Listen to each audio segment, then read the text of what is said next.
there is a big fleet that has arrived in our star system. This day I had two contacts. First, he told me that the Intergalactic Confederation is arriving in our star system. And the second, later in the day, more specific contact where he showed it to me, went on board a ship to Ganymede, and he showed me it was an armada of maybe 20 or 30 that I could visually see. Maybe there were more. Big white social shapes, motherships. They were enormous, really gigantic, like typical flying saucers. Enormous, white, glowing white, beautiful. They were there, and they were stationed in between Jupiter and Ganymede. And he said to me, they've come because we've requested them, we sent them the signal that we were ready for them to come.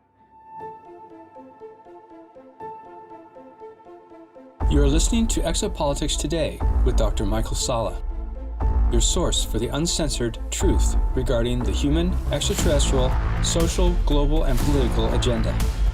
Click the like button and subscribe to this channel. Visit exopolitics.org and sign up to receive our email notifications, news, and information. Be informed and be aware with Exopolitics Today. And now, here's Dr. Michael Salla. Well, I'm delighted to welcome back Elena Danaan to Exopolitics Today. And Elena's going to walk us through some really amazing experiences that she's had on Ganymede and with this organization called the Intergalactic Confederation and the Council of Nine. So a lot of information. So welcome, Elena. Thank you, Michael. Thank you for having me. Well, it really is a lot of information. So I think we should just dive into this. And you were so kind as to send me a timeline so that I can address that and get you to answer questions. So look, your experiences with Ganymede began in October 2020, where you went there and you had an encounter, and you describe it in your book, We Will Never Let You Down. So why don't you tell us what happened in October 2020 regarding Ganymede? Well, sometimes, I am beamed on board Thorhan's ship. Sometimes you want to show me something or teach me about something.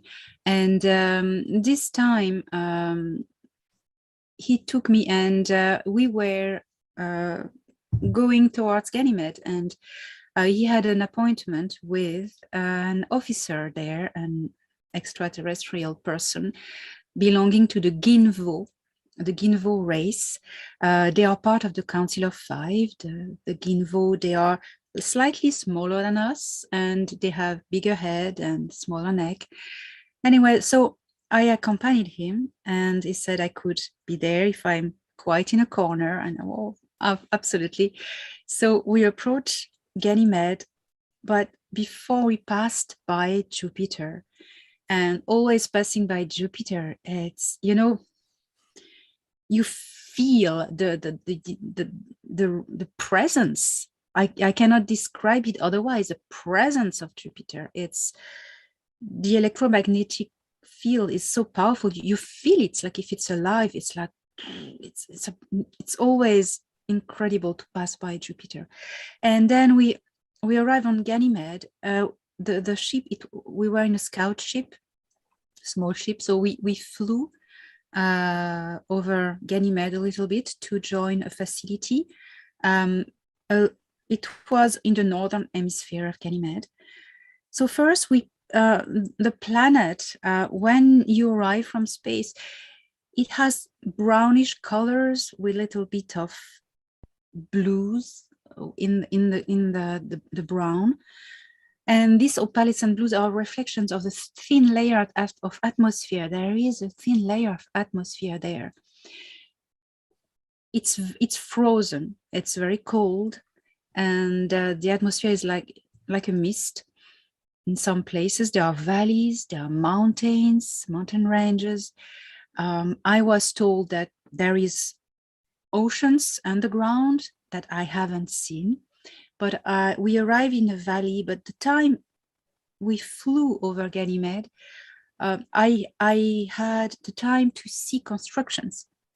So I was explained afterwards that these constructions are just the top, and the most of the constructions are underground.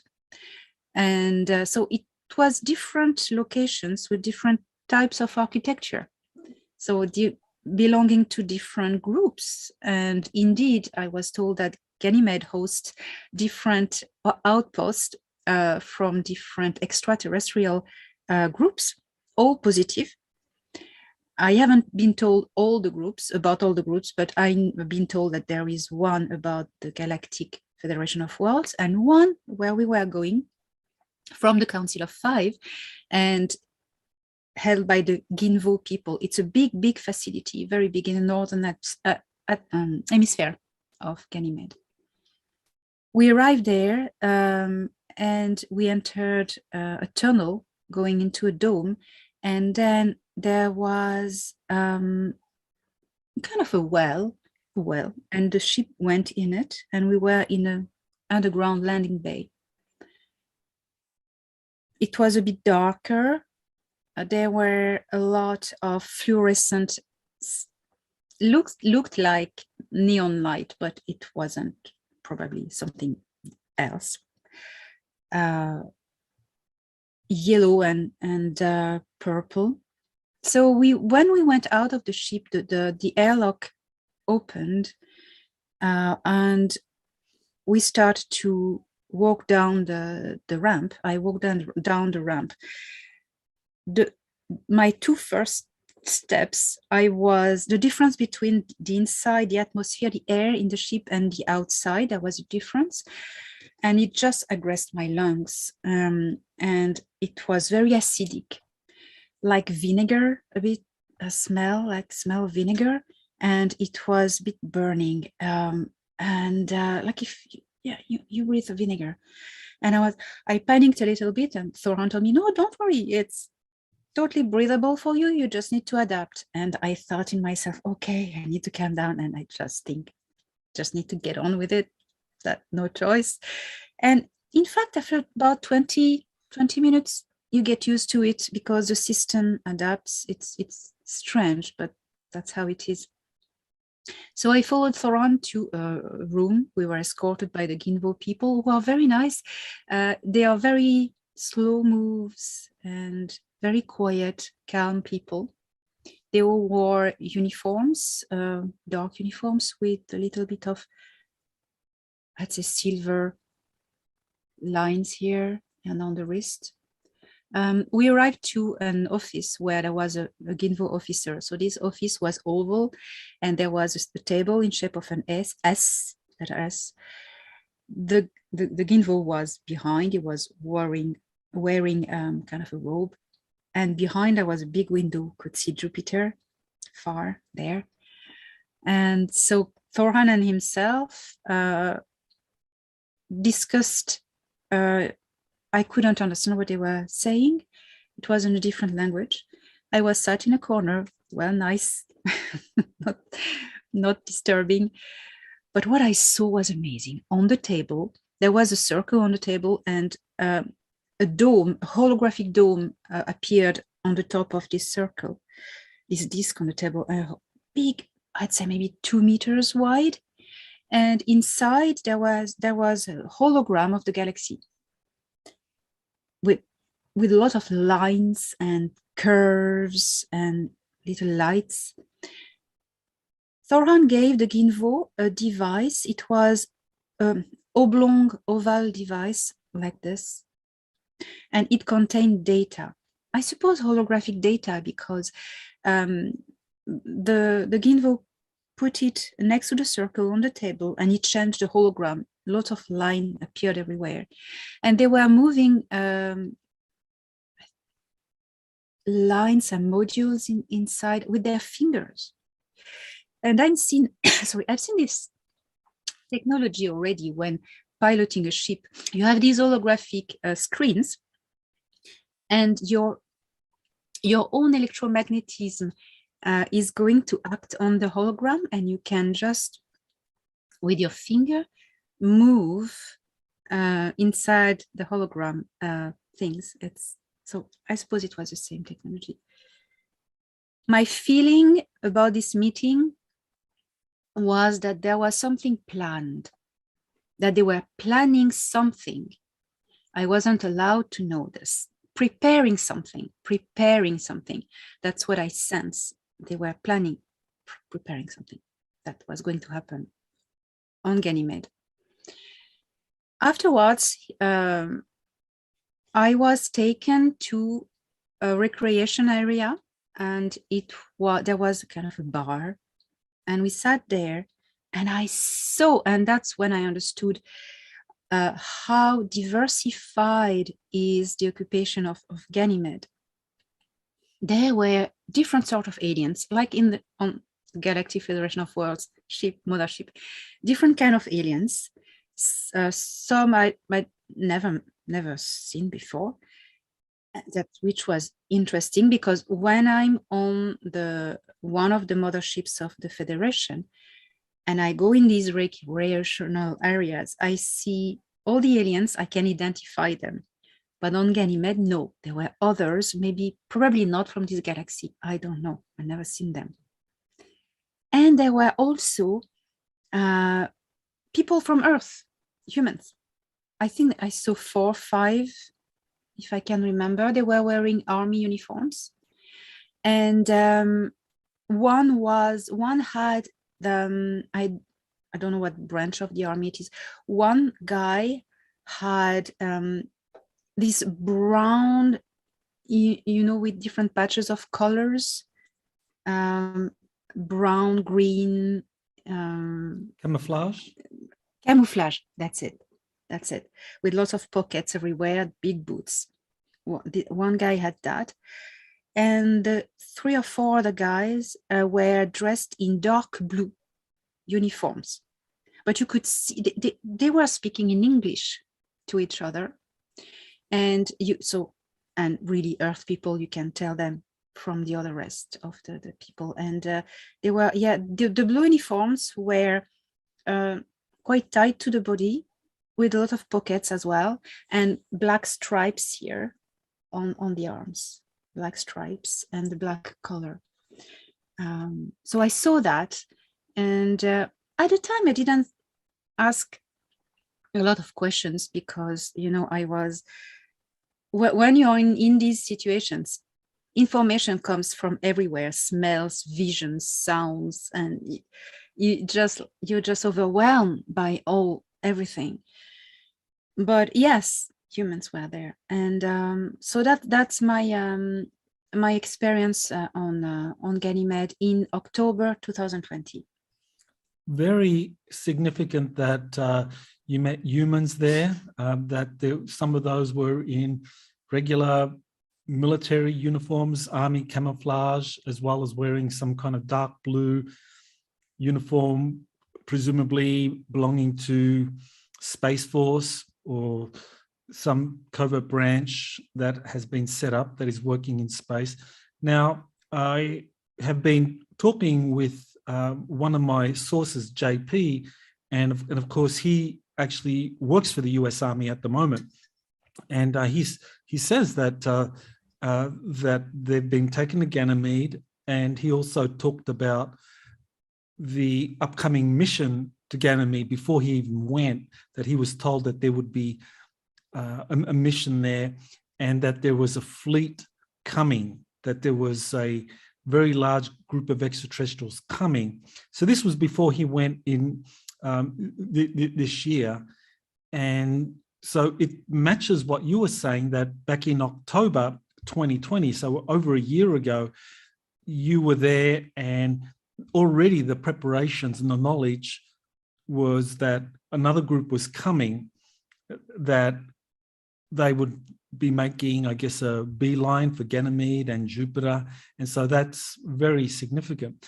Now, you say you smelt the atmosphere, kind of like had an acidic smell. Yep. Now, that was inside the base at Ganymede, yes, right? The yes, Ginville base. But on the Yes. surface, you don't know what it was like on the surface? I haven't No. been on the surface. Okay, so inside it had that acidic smell, and of course you supplied me photos of, or sorry, illustrations. You made some drawings of the Ginville office, and you talked about. And you also sent me some drawings of tunnels. Is this what you were describing? The tunnel going in, or is that for the Intergalactic Confederation? The tunnel. The drawing of the tunnels, I send you. It belongs to a mothership of the Intergalactic Confederation. It's the way to go in. Okay, and so that tunnel, that's going into Ganymede or into Jupiter? Into a mothership. Into a mothership. Oh, I see. I see. The fleet from the Intergalactic Confederation that arrived in our star system is stationary now at the moment between Jupiter and Ganymede, and also the other moon, Io or Io. It's I saw it actually. It was in the picture. So around these 3 points, and they don't stay all in their motherships. All the officials are welcome to stay on Ganymede, and there I've even been told that they have already a facility on Ganymede, the Intergalactic Confederation. So also, but I haven't been in that one. I have been on board their mothership. The officials are on Ganymede. They are there, they stay there, and a lot of personnel and logistics are welcome in the huge, big Ashtar Command base on Jupiter, in the Jupiter upper atmosphere. Okay, so Ganymede is a place where there is a lot happening, and I just want to mention that there are other sources that talk about Ganymede being a place for different extraterrestrial civilizations having set up major bases and being present. I actually have a book. I visited Ganymede. Oh, wow. And this is by Joseph Ibrahim. It came out in 1998, and Wow. it really covers the ancient civilizations on Ganymede, the extraterrestrial civilizations there. So this is another source confirming that, you know, there's a lot on Ganymede, and that this has long been a hub for extraterrestrial visitation. Now we've had your experience that you were taken there in October 2020. And we also have my source JP saying he was taken there, and you know, and this is this person here, Joseph Ibrahim. That's actually a pseudonym. I know his real name, and I'll make that available. He was also taken to Ganymede, and there are others as well. The South American contactees also talk about Ganymede being a base for the they call it the Confederation of Planets. So you know, there's a lot describing Ganymede, but so now, you know, we have you as a eyewitness to what's up there on Ganymede. So you were taken there in October 2020 for the first time, and you had the encounter with the Ginville officer. Now you went again in October 4. Thorhan tells you about something coming in to our solar system, and yeah, October 4, he gives you a lot of details. So you want to tell us what it was that Thorhan told you back in October, just over a month ago? Yes, and yeah, a year after I went for the first time there, he sent me a vision, because most of the time we have telepathic contact. We're using my device, but it's telepathic manifestation. I mean, I see what he sees, I hear what he hears. And he was on board a ship, and he says, I'm going to show you something now. There is a big fleet that has arrived in our star system. This day I had 2 contacts. First, he told me that the Intergalactic confederation is arriving in our star system. And the second, later in the day, more specific contact where he showed it to me, went on board a ship to Ganymede, and he showed me it was an armada of maybe 20 or 30 that I could visually see. Maybe there were more big white social shapes, motherships. They were enormous, really gigantic, like typical flying saucers. Enormous, white, glowing white, beautiful. They were there, and they were stationed in between Jupiter and Ganymede. And he said to me, they've come because we've requested them, we sent them the signal that we were ready for them to come. So they came for many different reasons. First, to evaluate our potential for first contact, because they are going to take care of this first contact. And that's the first thing. The second, I'm going to develop this. And the other reason was these people from the Intergalactic Confederation are founder races who have been involved in modifying the human genome and seeding humans a little bit everywhere in the galaxy, and also on Earth. And so they come to see how the kids are doing. I say they come to witness our victory, our work, in coordination with the Galactic Federation of Worlds. And when I say us, it's the Earth Alliance and the Earth Space Military. How we are doing, what's happening now, how have we succeeded in this conflict, this challenge. So they are here to just record this and see what's happening, but also for helping everyone, especially the Galactic Federation, to go to the next step, because apparently the Galactic Federation of Worlds needs their avail to go further in the full disclosure. So how first contact, how that is going to happen. So they are evaluating still at the moment how they are doing this. What has been decided at the moment, and it has already started, is that it's going to, of course, be a soft contact, progressive operation, which consists in showing more and more ships in the sky. So you are going to, it has started. We are seeing more and more and more UFOs in the sky at the moment, and it's the good ones, because the bad ones have been eliminated. It's the good ones. More and more sightings. That's on purpose, and you will see ships that just go like a performance sometimes. And also the Earth Alliance has its big part in the job, is to catch up with the technology. They are going to slowly, progressively integrate the technology that is used in space into Earth everyday life. That the two timelines merge in one. It's like an updated catch-up, So that's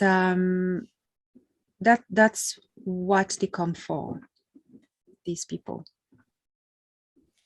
Okay, so the Intergalactic Confederation, you were told by Thor Han in October of this year that they were coming, and it's very interesting that we also had that object called Oumuamua that was actually observed by the Keck telescope in Hawaii, and that one of the Harvard astronomers, Professor Avi Loeb, wrote actually a book about it.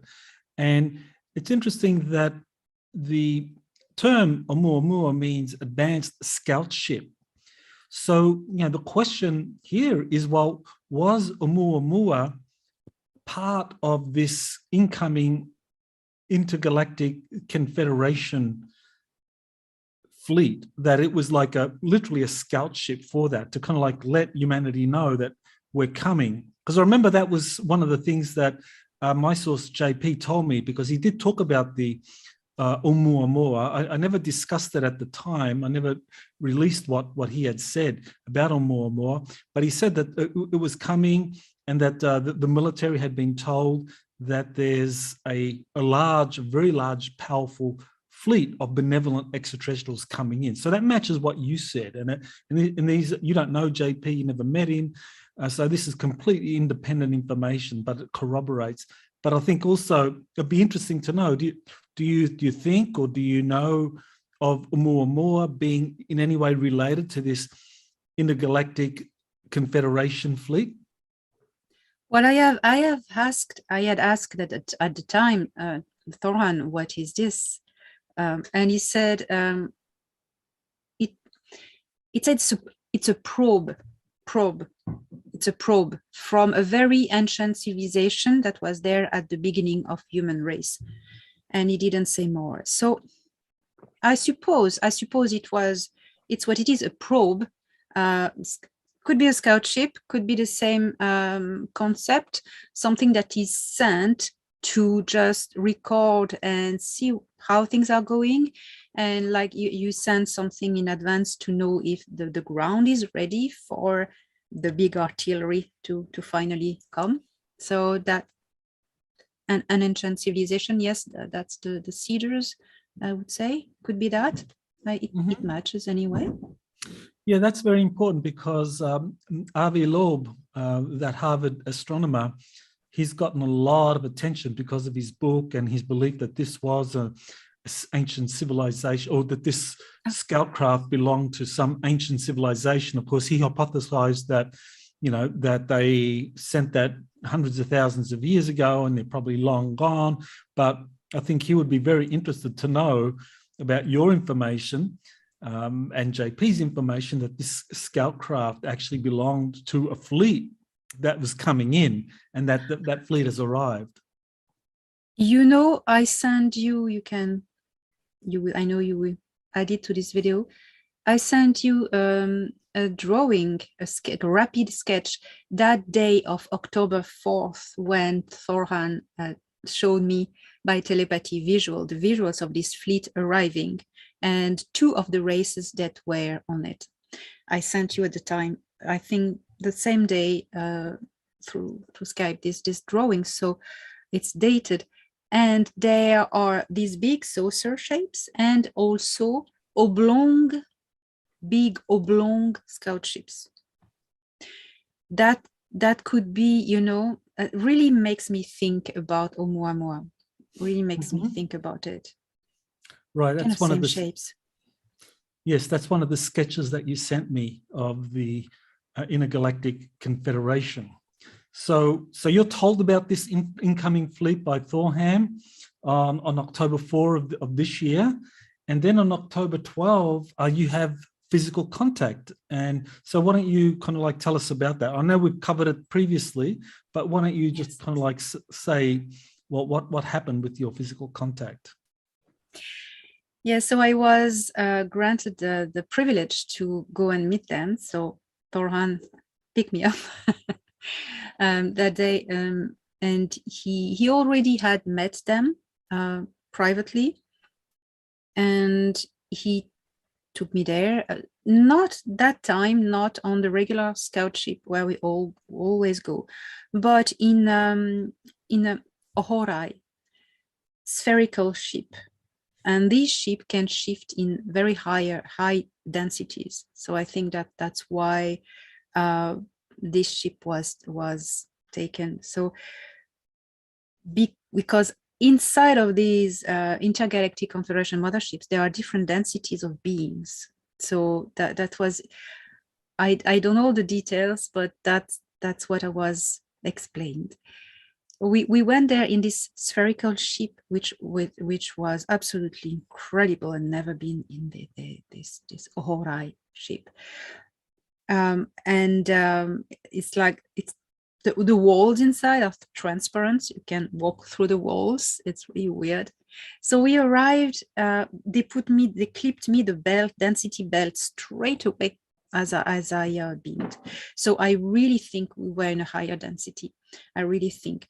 So they clipped it, and I kept the vertigo a little bit, but it just calmed down. I tuned to the atmosphere. Well, anyway, and the ship arrived very quickly in the vicinity of Jupiter. Always amazing to watch the good old giant. Amazing. And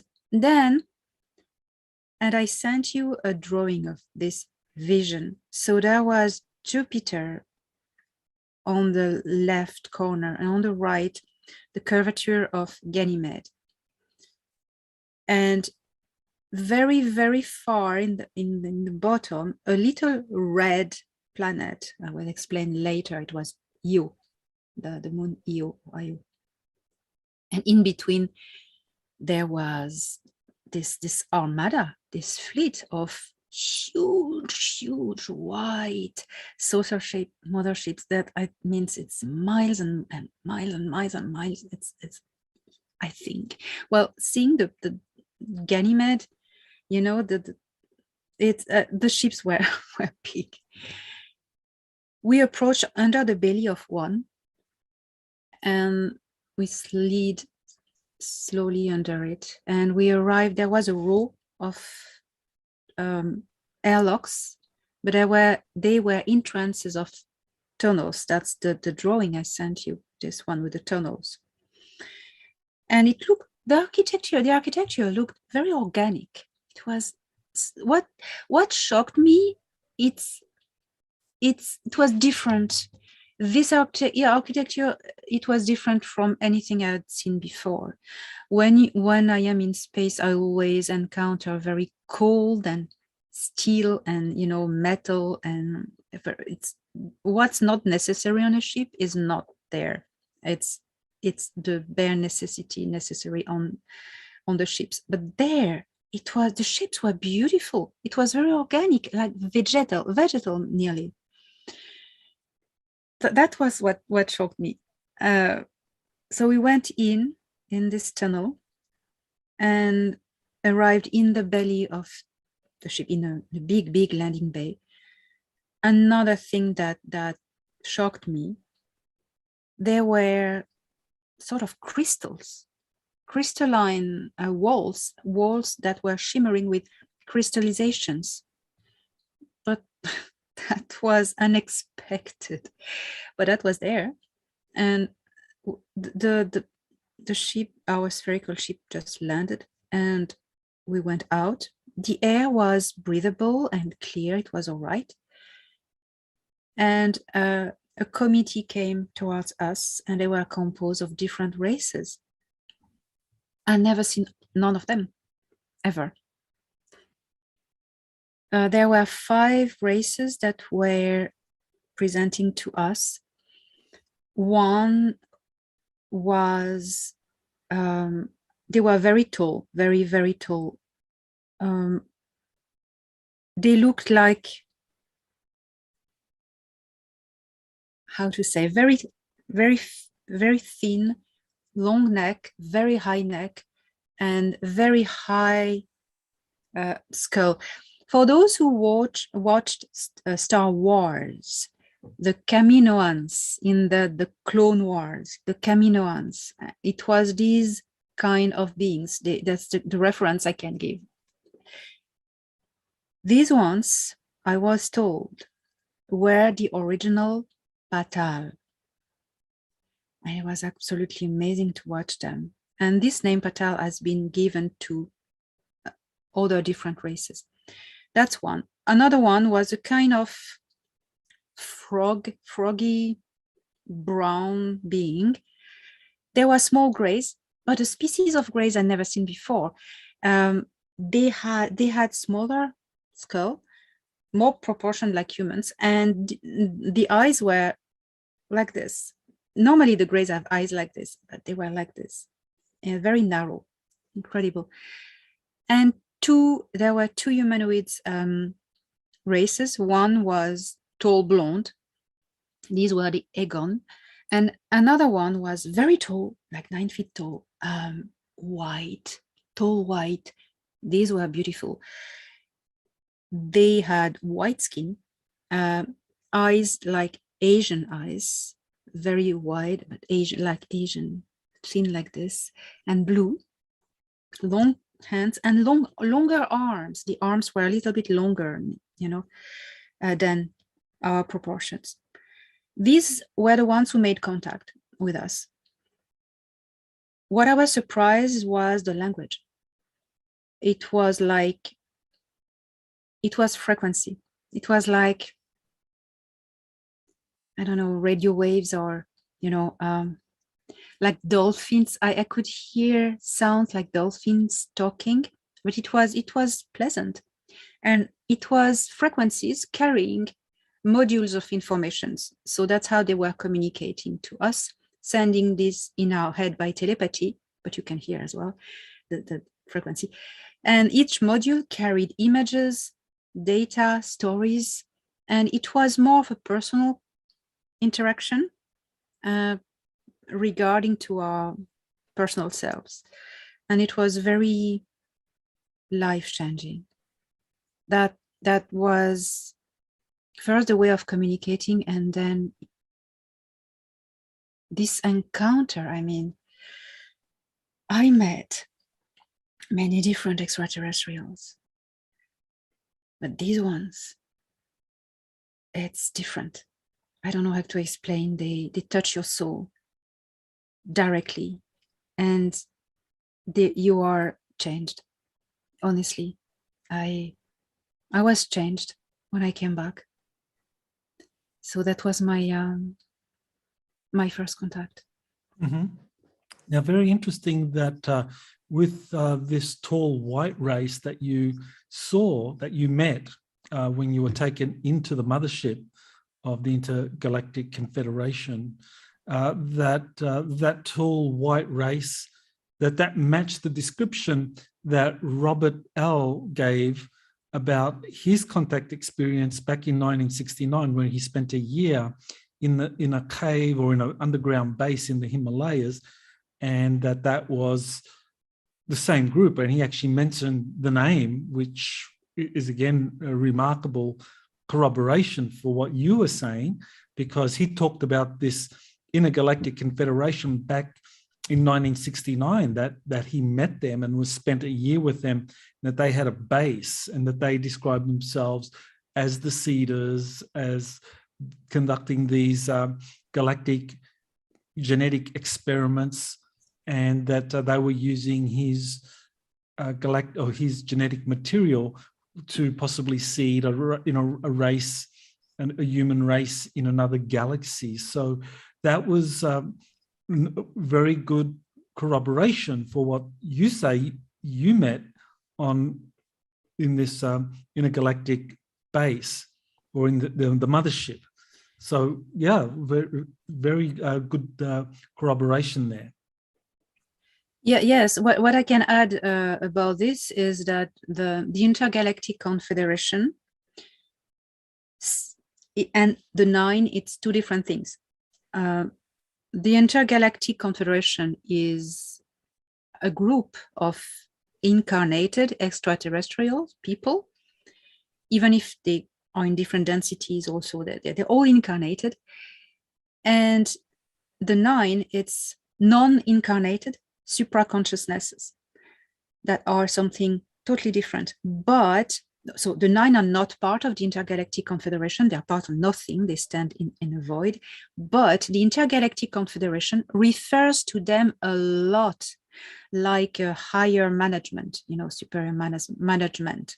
They always refer to them as their superiors because they're aware of their existence. And so the Intergalactic Confederation, they are, I've been told there are 24 races among them. There are many more, of course, but 24 of them are the Seeders, or the founder races, but they call themselves the Seeders. And they love they're master geneticists. They love genetics. They do genetics. And they engineer life forms from different breeds. And they have engineered so many different types of life forms, and they seed life. They have this passion to develop life, to spread life everywhere. So in our galaxy, they are the ones who brought human life, human genome, first in the Lyra constellation and then to the whole rest of the galaxy. And they like Earth because there, as other rare spots in this galaxy, Earth is a sort of laboratory for them. They lovingly, they're not, as ruthless than the Greys. They lovingly study the evolution of human throughout culture and also consciousness. So that's what they do. And the mantis, the mantid extraterrestrials are part of this intergalactic confederation as well, which is interesting. That is interesting. So when were you first told that the Intergalactic Confederation comprises 24 Cedar races? Well, when were you first told that? When did you learn that for the first time? I think it was the second contact with them. It was shortly after, a few days after. I think I wrote it October 15. Yes. When the lady, there was a lady, a tall white lady who first made contact with me on the mothership. She called me back. She took me again by herself on this mothership, and that's when I got this information about what they're doing. Thorhan had told me a little bit, but she told me this, that what they were doing about genetic engineering and experiments, and there were 24 of them that were doing this.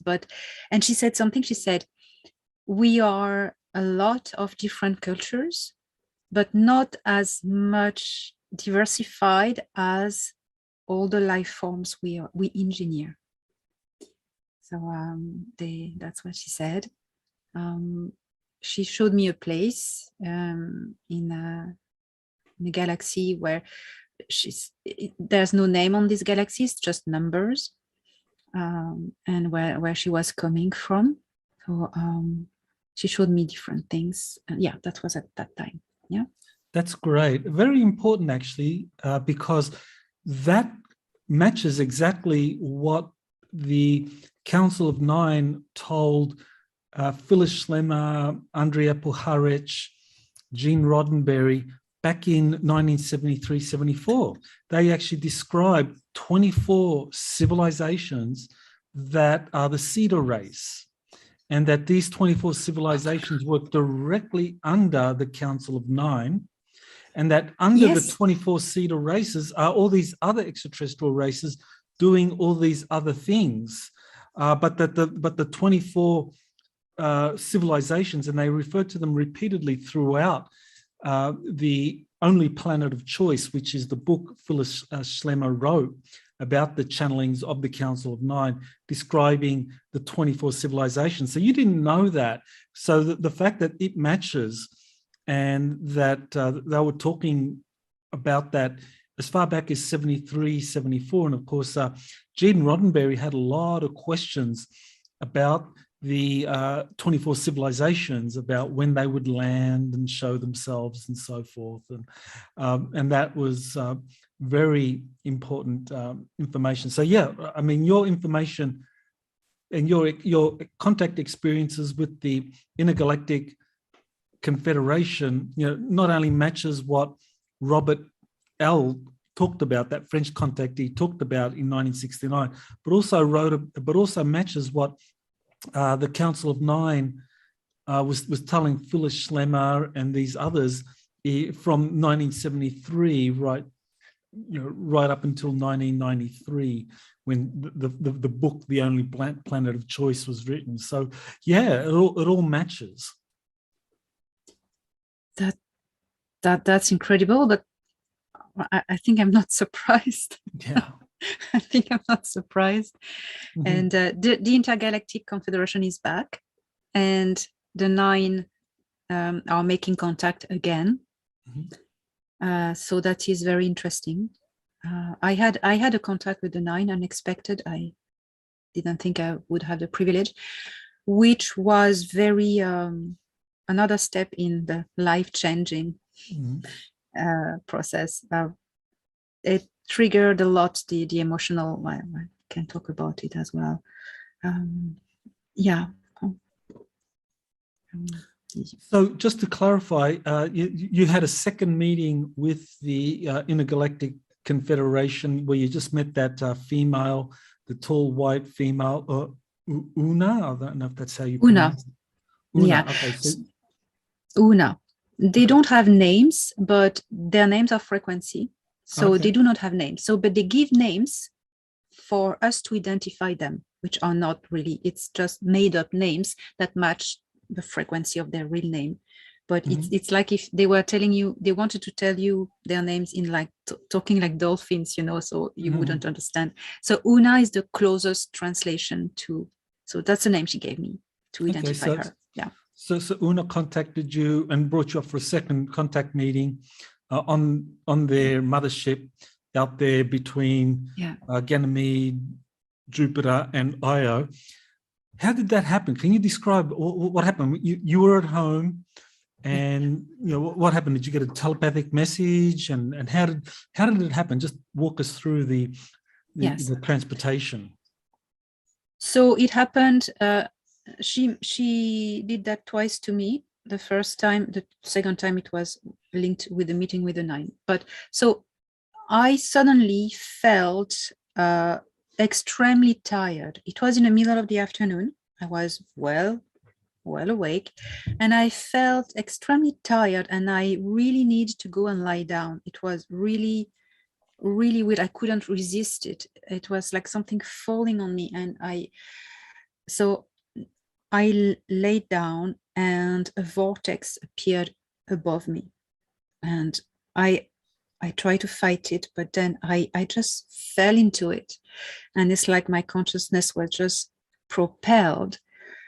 But when I arrived on the other side, I was on the ship physically. It was very weird. I was physically there. I always have this thing to know if I'm really physically or in different density.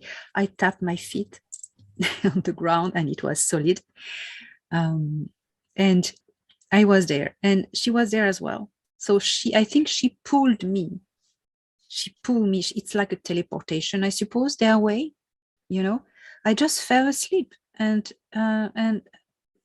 just I remember that was this vortex opening in front of me like a door, a portal, and I went through it. I was sucked through it.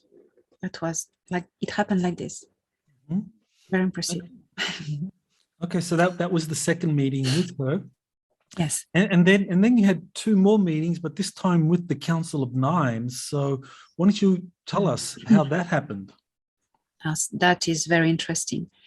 So that happened in the middle of the night. This one, I woke up, and because I felt a presence, and she appeared physically in my room. I saw this sparkly. She appeared sparkly, and then it was her body herself, tall, super tall, and she sat at the edge of my bed, and I was calm. I went like, oh, cool. It's amazing. And wow. And she sat, and she pointed her finger at me and to my forehead here. And as she approached her finger, she had larger hands, bigger hands. She approached her finger, her index. It started to glow green. There was a green light around, like, you know, E.T., you know, the movie, like the green light coming to me. And as she didn't even touch my forehead, it's like if she went through it. And at the moment, there was this contact, this weird contact, the vortex again. And I was there that time. I didn't go physically. It was my consciousness. And that's when I met the nine. When, if you want, I talk about it. So the contact with the nine was very significant because they are not a physical race. They are more high dimensional, and that they live in a place called the void. And so you were transported there and had this encounter. And you were told something about Gene Roddenberry as well. So why don't you share that? Yes. So I think, Michael, you did a video about it, but it's great to be able to talk about that. Mm-hmm. From a human side, my human experience as well. The nine, to give more specific information about them, they are not incarnated. They are above all incarnations. In fact, yes, they live in a place called the void. It belongs to no dimension, no universe, no time. It's void. There's no other word. I think it's the right word, the void. That's how I was presented that word. So they are like behind the scenes. They are plasmic supra-consciousnesses, individuated consciousnesses, but they are part of a group. 9 is a number that in certain cultures signifies multiplicity, infinity, which is very important, interesting. My consciousness was propelled through this vortex to meet them halfway. And I think this lady, Una, she facilitated the connection, and she was there to hold the space and protect me. And thanks to her, my consciousness expanded. Once in this vortex, it was like going through a wormhole, and arrived on the other side. I was just conscious. I had no body. And not only I was only consciousness, my consciousness, but I felt as if I was expanding infinitely everywhere. There was no limitation. It was the void. It was, so there's no limitation. I was expanding, just being, be. And I sensed their presence. There were many different presences, and I saw a sparkly cloud, like sparkle, golden and silver sparkles appearing in front of me. And as it condensed, I felt their presence stronger. The cloud of sparkle condensed, a part of it came out in the front and condensed into human shape. It took a shape of like a pata, like a long, tall being. Green skin and purple eyes. And I knew at that moment that this consciousness was taking a shape to communicate with me, that I felt more comfortable, that I had a humanoid shape to communicate with, that I could relate to. And I knew it was a male, doing this to make me feel more comfortable.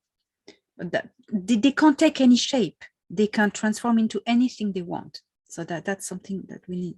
It's important. And he was there, and it's like if he was waiting that I ask a question. That was weird. The first time it happens to me. So I asked, I don't know, when I tell this story, people go crazy. Why did you ask this question? But it was the question to ask, because it was the question I asked. Are you the 9 who contacted Gene Roddenberry? And he said, yes, we are. And the voice was very soft and human. He really, not to scare me. You would think about something theatrical, we are the 9. No, so yes, we are. Wow. And so he explained to me that he said, we are the same ones who contacted him because we knew that there was going to be a temporal war and we needed to create a bridge.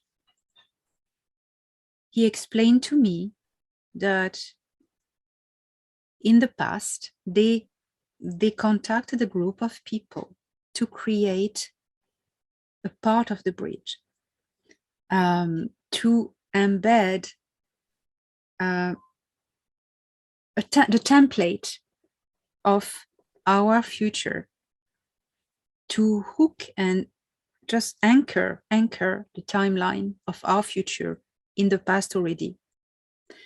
And there was a template that was given, which was Star Trek series, Star Trek concept, to anchor into the consciousness, the collective unconscious of humanity, a blueprint for their future, that they could really hold on to it. And he said, we created a bridge, and we said that we would be back at the other side of the bridge, at the other end of the bridge, when the time will come and the timeline will be there. And we are back. That's what he said, we are back. Yeah. So this was the bridge. So Gene Roddenberry, he attended these Council of Nine channeling sessions with Phyllis Schlemmer and Andrea Puharich and Sir John Whitmore in 1975. And he was asking a lot of questions about the Council of Nine, about the 24 civilizations, about contact and so forth. And, you know, he got some ideas for that. And he actually did write a film script for an encounter with the Nine that he just called it The Nine. And I think that film script probably ended up being part of what led to the television series Deep Space Nine. But the important thing here, I think, is that these channeling sessions were question and answer periods. I mean, Gene Roddenberry, as far as we know from the briefings that are part of the book that Phyllis Schlemmer wrote called The Only Planet of Choice, Gene Roddenberry asked questions, and as well as all the others, they asked questions. It was only ever telepathic communications with the Nine, but you actually had a physical contact experience with the Nine, and that's unique. But you also mentioned in the timeline you sent me that Gene Roddenberry had something like that as well. What were you told about Gene Roddenberry meeting with the Nine? I was told that he met them. I understand why, because they created a quantum link, quantum dot. I understand that. That he had a quick contact with them, and then they promised him that he will meet them at the other end of the bridge. The thing is, the timelines are so this thing. I think Thorhan explained it to me. The timelines went a little bit wobbly, and it took more time than they thought, because temporal war, of course. And Gene Roddenberry couldn't make it. So it was very representative that someone marked the bridge, someone who had a contact with the Nine in the past, and a contact of the Nine sealed it.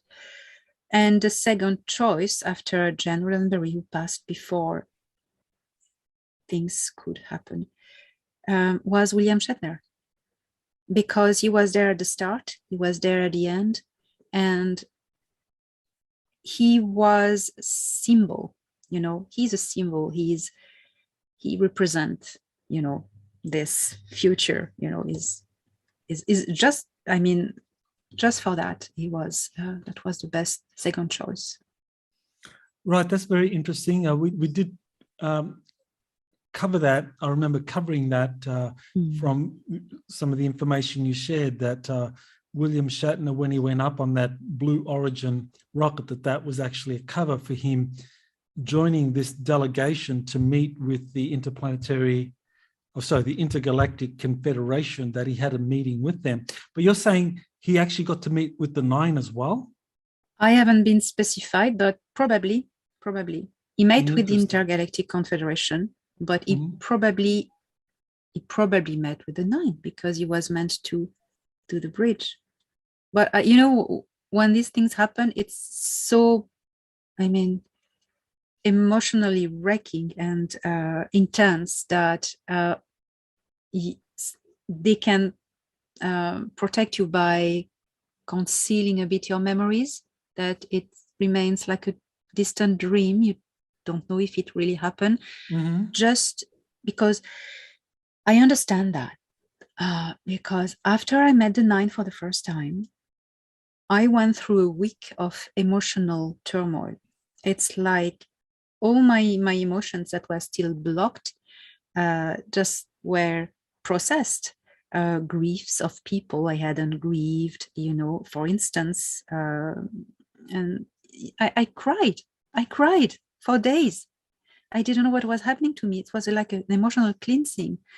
And because I'm a shaman, I'm used to identify these sorts of process. I identified it. Okay, yes, I had this contact, and that's the side effect. I just need to let it go. It will go, and it did after a week. But it's emotionally very challenging, I have to say. Well, now we get to the present day, and you're getting more information from Thorhan, and there's something that you shared which I haven't seen before. On November 9, Thorhan gave you a message. I don't know if you want to read out that message from November 9, or you just want to summarize it. Yes. He told me by a telepathic contact. He told me, and that's first I share. He said Earth, that's message he got from the Intergalactic Confederation. Earth entered a probation period to join membership with the Galactic Federation of World. So they were given start of probation period. We are in probation period. It's not limited in time, but as Thorhan said, the sooner the better. The Intergalactic Confederation will take care of leading the operations of civilian contact, increasing slowly the sighting of their ships in our skies in a very organized way, following a plan. It will be a progressive contact aimed to increase the awareness of the civilians concerning the existence and the presence of other galactic and intergalactic cultures. In parallel, the Earth Alliance will speed up the disclosure of all their technologies, the technologies that are used by Space Force at the moment. And in the right time, the two different speeds of technology will adjust, just to catch up. And that's when he told me about the presence of William Shatner on Ganymede that we just spoke about. He mentioned actually that he met the Nine. Yes, I forget. Yes, that's a very interesting point. Yes, that's what we covered already. Yes, that's it. So it's very interesting that back in the 1970s, when Gene Roddenberry was having the meetings, the channeling sessions, and they were getting all this information from the Council of Nine, that the contact was thought to be imminent. It was in the 1970s. They really thought that the world was going to have full disclosure, that the 24 civilizations would be revealed, and that they would take humanity into this new era. That was in the 1970s. And somehow that got aborted. Somehow the timeline, as you said, it was a temporal war. The Dark Alliance saw what the plan was, and somehow they stopped it. They interrupted it. So that's nearly 50 years ago that that the 24 civilizations were going to show themselves and reveal their role in genetically seeding humanity and helping us join the Galactic Federation. And now, nearly 50 years later, we are back. It's like we've gone through nearly 50 more years of lessons and experiences and, a lot of trauma. But now we're at that point where it seems that it's going to happen. We're going to have full contact. We're going to have the 24 civilizations reveal themselves. So, what is it that, for the viewers that can make them feel that this is like a done deal, or that this is going to happen this time, that, we weren't ready 50 years ago, but now we're ready. So, how do you kind of reconcile that with what's happening around the planet at the moment? Well, for this to happen, what was really bad and negative on Earth needed to be purged. And to purge something, you need to bring it back at the surface. In 2018, when I had this contact with Thoran, he told me we are helping the bad stuff to come at the surface, for everyone to see it. That's what's happening now. Excuse me the expression, but the shit hit the fan. That's exactly what's happening. The worst, many people are told it's going to get worse before it's going to get better. It's worse now. We are in it. Different sources confirm the same elements, especially in the army. You have some sources. It comes from different sources. Also, you have all these changes in the Artemis Accords, the creation of a space force, things going forward.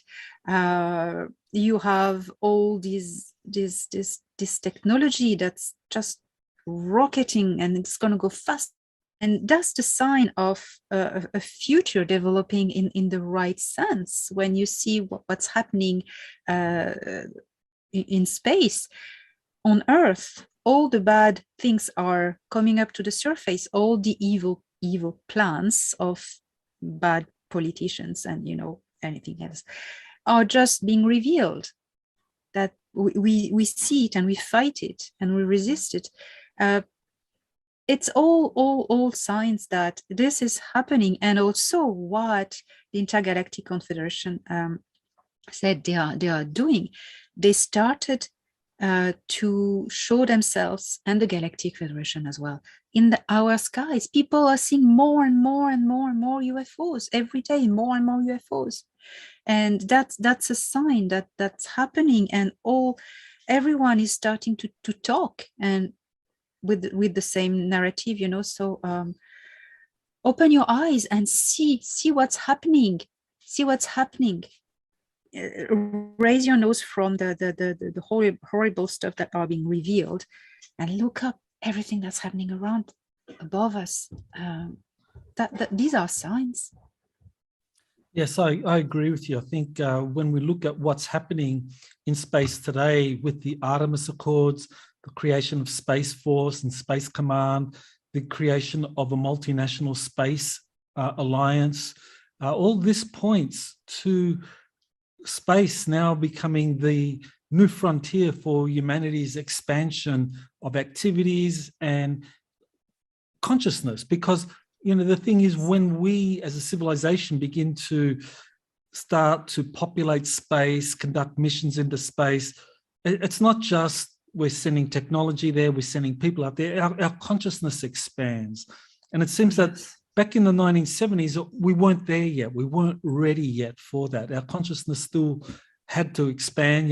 We were trapped in the Cold War, that the world was divided, Eastern and Western blocks. But now we've gone through all of that. We've learned a lot of lessons. And now we are really breaking out into becoming a space-faring civilization.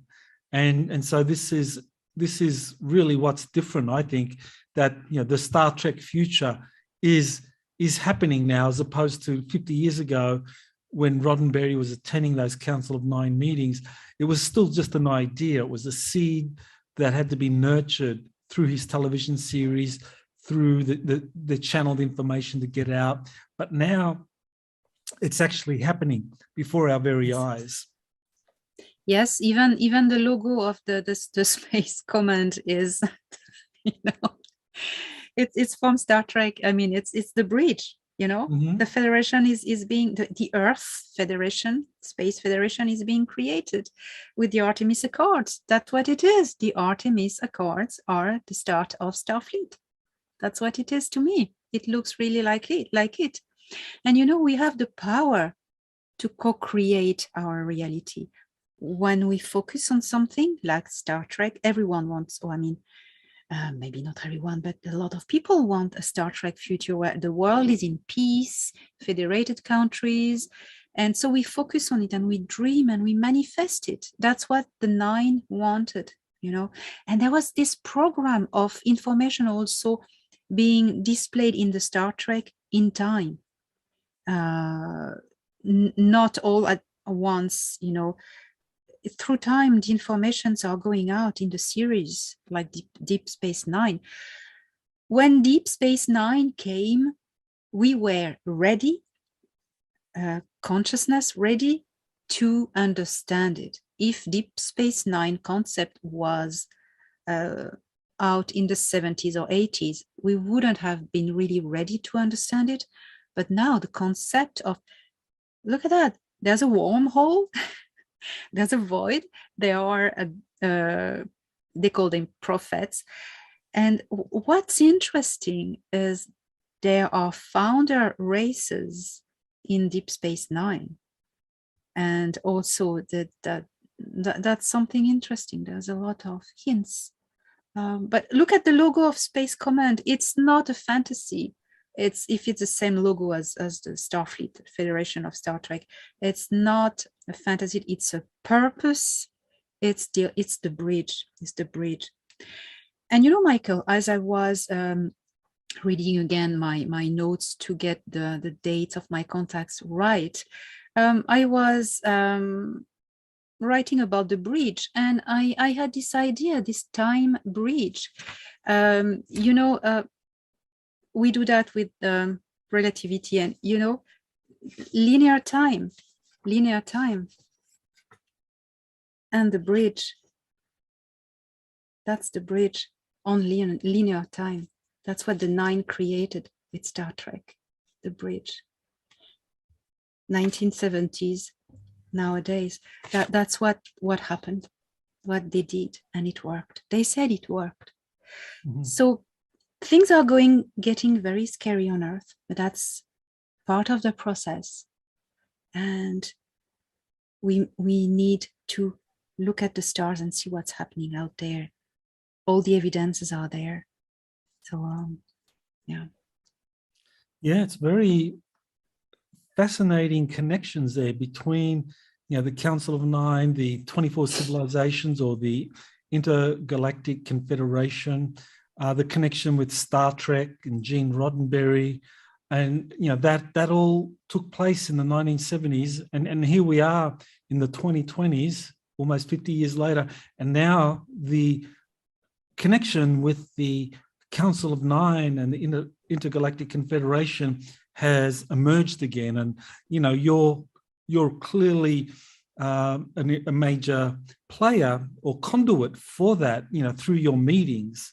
And so that's kind of fantastic that you're able to share that with us all. We're really privileged to be able to watch this all unfold piece by piece. And I get a lot of satisfaction in connecting all the pieces and finding the corroboration. But you're actually experiencing it, so it's really wonderful, and I just want to kind of acknowledge that and honor that you're having these encounters. And obviously I would love to have them myself, and I'm sure many people watching would love to have that, but maybe that's in the future for us, depending on our vibration, and whether it's with the Council of Nine, whether it's with one of the 24 civilizations, or with another group that we're going to have whatever contact experiences we need, given our vibrations and our soul's consciousness and awareness. Yes, Michael. Thank you. The last meeting I had, physical meeting I had with Thorhan, it was a few weeks ago, a few days ago. It was November 26th. This gave me great hope. Well, I had hope already, but it was really beautiful. I always thought when this official contact with the civilians would come, it would be just the Galactic Federation of Worlds. But in fact, it's going to be the Intergalactic Confederation leading this, because it's a big step. It's not just a civilian contact with other races. It's a start, the end of a timeline and the start of another timeline. It's a liberation of a whole species, a whole planet. And what I want to say is that I was on board the mothership of the Galactic Federation, 26th of November, just for a short visit, because Thorhan wanted to show me physically something. So I was beamed there, and he walked me to a biodome. There are different biodomes in there. And it was different plants I never seen in my life. It was twilight, and there was incredible perfumes, and it was very disturbing, because you know how the brain, when you are in this body has nose cells that give information to the brain, and the brain is going to analyze then, oh, that smells like rose, that smells like iris, that smells like that. But my brain couldn't identify the smells, so I was disturbed. It was disturbing.